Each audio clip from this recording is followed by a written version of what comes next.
Sir, आप देख रहे हैं इंडिया न्यूज राजस्थान। मैं हूं आपके साथ में रितु तोमर। पिंक सिटी 360 की शुरुआत करेंगे। जयपुर में मुख्यमंत्री अशोक गहलोत ने इंदिरा मायाराम को श्रद्धांजलि दी है। कार्यक्रम के दौरान सीएम ने कहा कि इंदिरा मायाराम का लंबा सियासी सफर रहा है। जब मैं एनएसयूआई में था तब वे सीनियर लीडर थी। उन्होंने लगातार कांग्रेस में रहकर लोगों की सेवा की। वे मेरे मंत्रिमंडल में भी मेरी साथी रही हैं। वो एक लोकप्रिय नेता थी और लोगों की समस्याओं का समाधान करती थी। उनके निधन से पार्टी को आज आघात लगा है। मैं ईश्वर से उनकी आत्मा की शांति की प्रार्थना करता हूँ।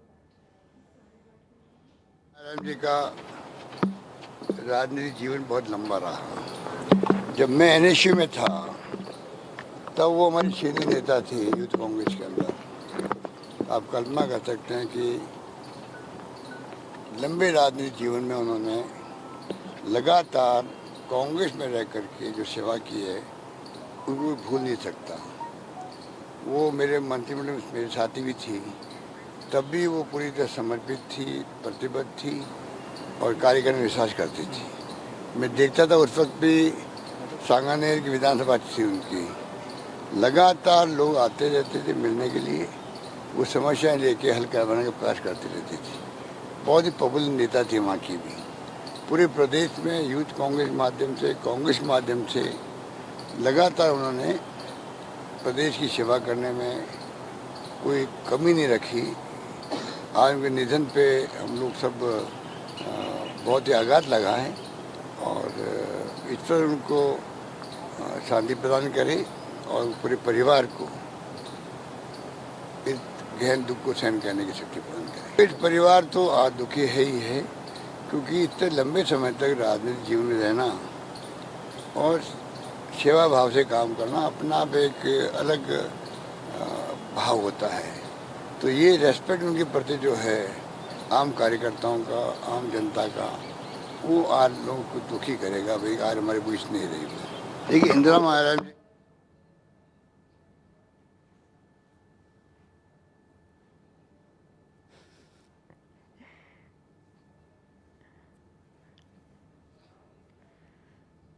तो जयपुर में खाद्य मंत्री प्रताप सिंह खाचरियावास ने सचिवालय के कॉन्फ्रेंस हॉल में बैठक ली और बैठक में हेरिटेज मेयर मुनेश गुर्जर मौजूद रहे। इसके साथ ही प्रशासनिक अधिकारी और पार्षद भी मौजूद रहे। बैठक में पार्षदों को कार्य करने में आ रही समस्या को लेकर मंथन हुआ। बैठक के दौरान कई पार्षदों ने मंत्री के सामने प्रशासन पर काम नहीं करने का आरोप भी लगाया।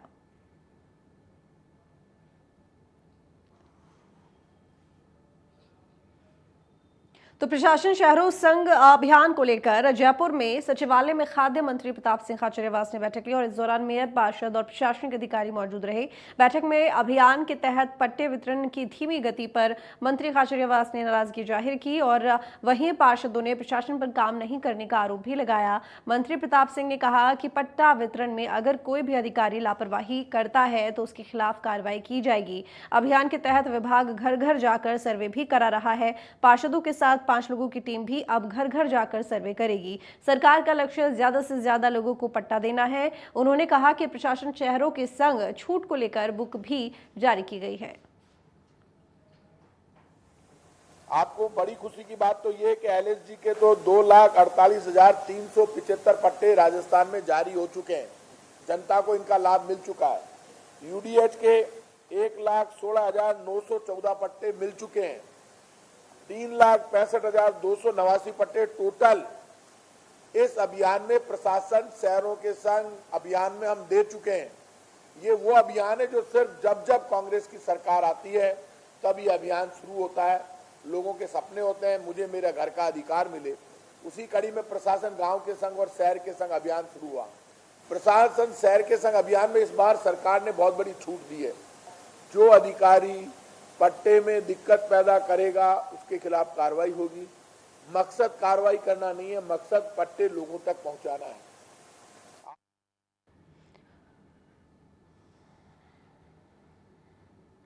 जगदीप धनखड़ को एनडीए का उपराष्ट्रपति उम्मीदवार बनाने पर पूर्व सीएम वसुंधरा राजे का बयान सामने आया है। पूर्व मुख्यमंत्री वसुंधरा राजे ने कहा कि राजस्थान में खुशी का माहौल है। मैं प्रधानमंत्री और केंद्रीय नेतृत्व को धन्यवाद देना चाहती हूं जिन्होंने उपराष्ट्रपति पद के लिए जगदीप धनखड़ को उम्मीदवार चुना। जगदीप धनखड़ आगे चलकर देश को बहुत सुंदर तरीके से रिप्रेजेंट करेंगे। जगदीप धनखड़ को उपराष्ट्रपति उम्मीदवार बनाना हमारे लिए गर्व की बात है।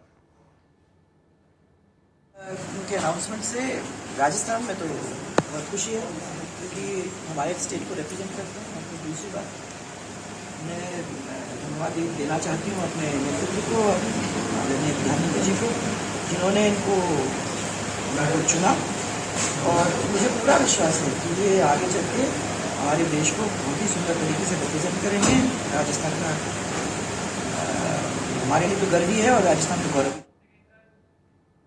तो एनडीए ने पश्चिम बंगाल के राज्यपाल जगदीप धनखड़ को उपराष्ट्रपति का उम्मीदवार घोषित किया है और इसके बाद से राजस्थान में खुशी की लहर है।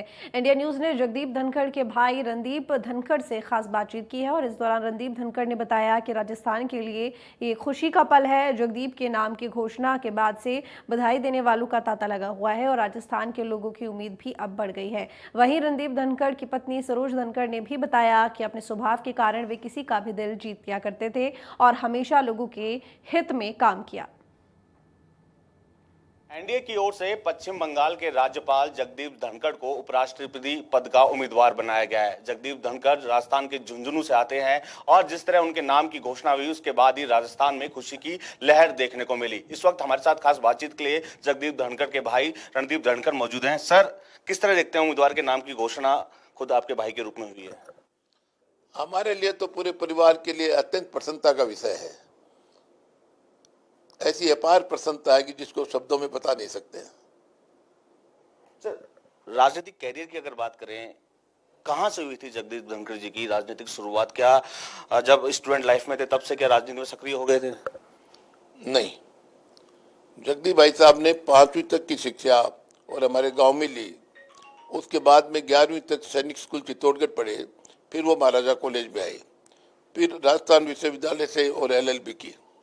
उनका राजनीति में कोई रुचि नहीं थी और वो वकालत किया करते थे। राजस्थान हाई कोर्ट बार के क्या अध्यक्ष रहे और अध्यक्ष के रूप में, और इतने बढ़िया वकील थे, बहुत अर्ली डेज में सीनियर एडवोकेट बन गए थे। 89 में अचानक एक ऐसा मोड़ आया और उन्होंने लोकसभा का चुनाव लड़ा और झुंझुनू से भारी मतों से वो चुनाव जीते और भारत सरकार में मंत्री बने। उसके बाद वो किशनगढ़ से MLA बने और फिर वो जाके अपनी वकालत में लग गए। कई सामाजिक संगठनों का समर्थन भी उनको मिला है और कई संगठनों से भी जुड़े भी रहे। राजस्थान के अलावा संगठन, चाहे किसानों की बात करें, उनमें भी खुशी की लहर है। निश्चित रूप से आप जिस भी जमात के साथ काम करते हो, जिस भी संगठन के लिए काम करते हो, जहाँ भी काम करते हो, उन सभी वर्गों को और प्रसन्नता होती है। ये थे रणदीप धनखड़ जो जगदीप धनखड़ के भाई है। इन्होंने कहा कि राजस्थान में तो खुशी की लहर है लेकिन उम्मीद भी बरकरार है कि आगामी समय में जो राजस्थान को सौगात है उसका पिटारा भी खुलेगा। कैमरा पर्सन राकेश के साथ मैं बसंत, इंडिया न्यूज, जयपुर। परिवार में बहुत खुशी है सबको कि भाई इतना बड़ा पद मिला है और सब बहुत खुश हैं। स्वभाव बहुत बढ़िया है और सबको घर में सबको प्यार करते हैं, सबका ख्याल रखते हैं। ये सब उनकी बहुत ही अच्छा वो है घर परिवार के लिए। परिवार में बहुत जगदीप धनखड़ को एनडीए की ओर से उपराष्ट्रपति पद का उम्मीदवार घोषित किए जाने पर प्रदेश बीजेपी के नेताओं ने खुशी का इजहार किया है। बीजेपी नेता सतीश पुनिया, वासुदेव देवनानी, गुलाब चंद कटारिया, रामलाल शर्मा ने प्रसन्नता व्यक्त करते हुए कहा कि ये राजस्थान के लिए खुशी की बात है। द्रौपदी मुर्मू जी का निर्वाचन भी ऐतिहासिक होगा क्योंकि उनका राष्ट्रपति पद के लिए प्रत्याशी बनना ये भारतीय जनता पार्टी के लिए और इस देश के लिए भी बहुत महत्वपूर्ण है। किस तरीके से पूरे देश भर के जनजाति समाज में एक आत्मविश्वास का वातावरण बना है, उसी तर्ज पर श्रीमान जगदीप धनखड़ जी जो बड़े विधिवेता रहे हैं और संवैधानिक तौर पर उनको जो गहन जानकारी है, उच्च सदन के लिए वो इस योग्यता के लिए खरे और प्रमाणित व्यक्ति हैं। राज्यपाल के रूप में उनकी भूमिका संविधान के रक्षण के लिए हुई है, तो स्वाभाविक तौर पर इन दोनों ही नेताओं का देश की राजनीति में इस तरीके से प्रतिस्थापित होना, ये न केवल भारतीय जनता पार्टी के राष्ट्रवाद के विचार के लिए अपितु जो सबका साथ, सबका विकास, सबका विश्वास और सबका प्रयास यानी समग्रता के भाव से ये निर्णय होना, ये मैं मानता हूँ कि एक बड़ा क्रांतिकारी इस तरीके का निर्णय है। ट्राइबल में थे और वो भी महिला तो चयन हुआ है, उससे सामान्यतः जनता में भी एक अच्छा मैसेज है। जनप्रतिनिधियों के क्षेत्र में भी वहाँ की जनता की भी बार बार यही मांग है कि वो लोग भी उसका समर्थन करें, शायद उसका प्रभाव दिखेगा, ऐसा मुझे मालूम। और जहाँ उपराष्ट्रपति का ये राजस्थान का सौभाग्य है कि भगत सिंह जी के बाद दूसरी बार राजस्थान का कोई एक कार्यकर्ता उपराष्ट्रपति के रूप में इस सम्मानजनक पोस्ट पर होगा, तो निश्चित रूप से राजस्थान की पहचान भी बनेगी और राजस्थान को इसका लाभ भी होगा। राजस्थान में भी निश्चित रूप से समर्थन दिया है।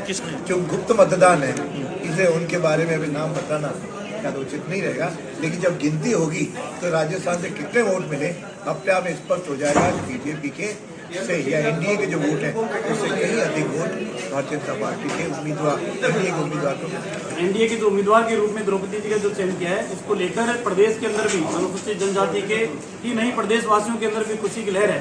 और आज जिस तरीके से उपराष्ट्रपति भगत सिंह जी शेखावत के बाद दूसरी बार राजस्थान के उपराष्ट्रपति बनने जा रहे हैं, एनडीए के उम्मीदवार घोषित किए हैं जगदीप धनखड़ जी को, उसको लेकर भी प्रदेश की तमाम जनता के अंदर। जयपुर में कांग्रेस का विरोध प्रदर्शन, मंत्री प्रताप सिंह के नेतृत्व में हुआ प्रदर्शन। मंत्री प्रताप सिंह ने पीएम मोदी का पुतला भी फूंका। खाद्य पदार्थों पर जीएसटी वापस लेने की मांग की गई। तो मंत्री प्रताप सिंह जिनके नेतृत्व में यह प्रदर्शन हुआ और पीएम नरेंद्र मोदी का पुतला भी फूंका गया। तो जीएसटी जो कि खाद्य पदार्थों पर बढ़ी है फिलहाल, उसको वापस लेने की मांग कांग्रेस प्रदर्शनकारियों की तरफ से की गई। राष्ट्रपति चुनाव के लिए निर्वाचन विभाग ने सभी तैयारियां पूरी कर ली हैं और इसको लेकर पर्यवेक्षक भारतीय प्रशासनिक सेवा के वरिष्ठ अधिकारी राकेश कुमार वर्मा, अतिरिक्त सचिव पर्यटन मंत्रालय, भारत सरकार और राजस्थान के मुख्य निर्वाचन अधिकारी प्रवीण गुप्ता ने विधानसभा परिसर में मतदान स्थल का दौरा किया। साथ ही बैठक कर मतदान प्रक्रिया से जुड़ी सभी व्यवस्थाओं पर विस्तार से चर्चा कर अधिकारियों को दिशा निर्देश दिए। प्रवीण गुप्ता ने बैठक में मतदान स्थल, मतपेटी और मतपत्रों की सुरक्षा, मतदाताओं के लिए की गई व्यवस्था, मीडिया कवरेज से जुड़ी सभी व्यवस्थाओं के बारे में जानकारी दी।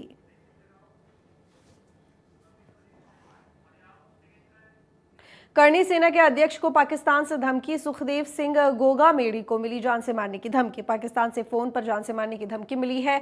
2 दिन पहले पाकिस्तान के नंबर से फोन आया था। करणी सैनिकों ने पाकिस्तान का झंडा जलाकर विरोध भी जताया है।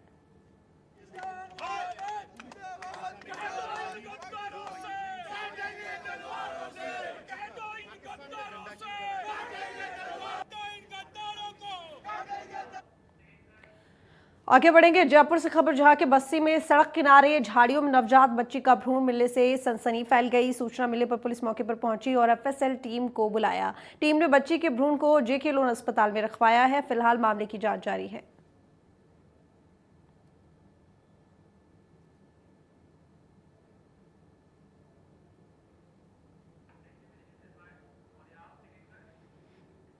जयपुर के फुलेरा में लोगों ने थाने के बाहर महिला के शव को रखकर विरोध प्रदर्शन किया। बता दें कि 1 सप्ताह पहले बाइक पर बैठी महिला घायल हो गई थी, जिसने इलाज के दौरान दम तोड़ दिया था।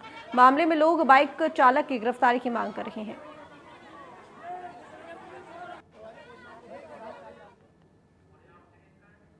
जयपुर के चोमू में पावर हाउस के पास लोगों ने रोड कंस्ट्रक्शन प्लांट लगाने का विरोध किया। जानकारी के मुताबिक जिस जगह रोड कंस्ट्रक्शन प्लांट लगाया जा रहा है वहां पर पिछले 35-40 सालों से होलिका दहन हो रहा है। होलिका दहन में हजारों लोग शरीक होते हैं। नगर पालिका ने रोड निर्माण के लिए टेंडर कर दिया है और इसके बाद ठेकेदार ने इस होलिका दहन स्थल की जगह पर ही गड्ढा खोद कर रोड कंस्ट्रक्शन प्लांट लगाने की तैयारी कर दी है। वहीं लोगों ने ठेकेदार से जब मना किया तो ठेकेदार ने लोगों को ही धमकी दे डाली।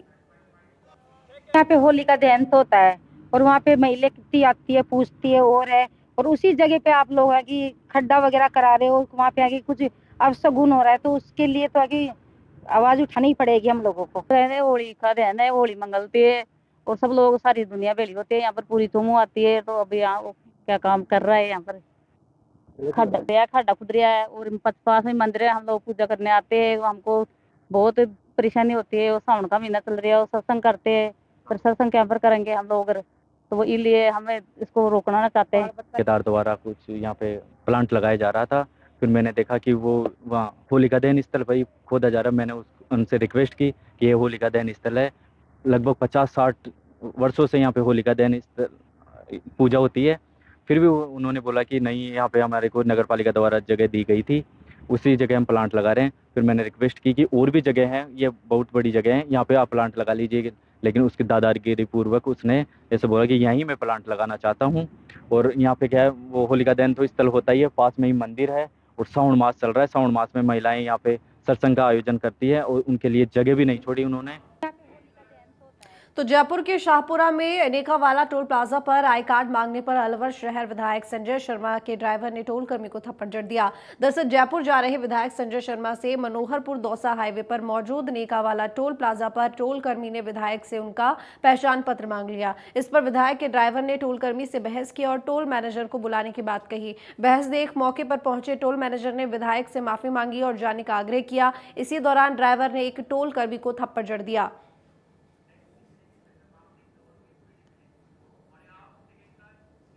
डेंटल इलाज में तकनीक को एक कदम आगे ले जाते हुए जयपुर में dent supply Sirona prime scanner प्रीमेमिलल स्पीड फेयर का उद्घाटन हुआ। ये मशीन डॉक्टर रूबी के योर डेंटिस्ट नाम के डेंटल क्लिनिक पर स्थापित हुई है। योर डेंटिस्ट की डॉक्टर रूबी ने मशीन के फायदे और एडवांस टेक्नोलॉजी से अवगत करवाया। मशीन का उद्घाटन Paralympic gold medalist winner Avani Lekhara ने किया।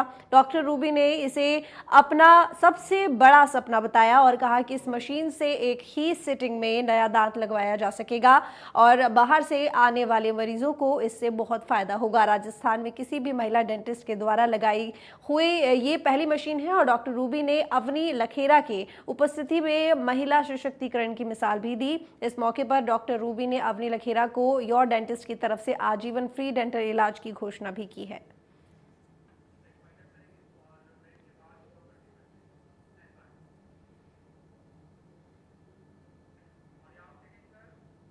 तो फिलहाल पिंक सिटी 360 में बस इतना ही। देखते रहिए इंडिया न्यूज राजस्थान।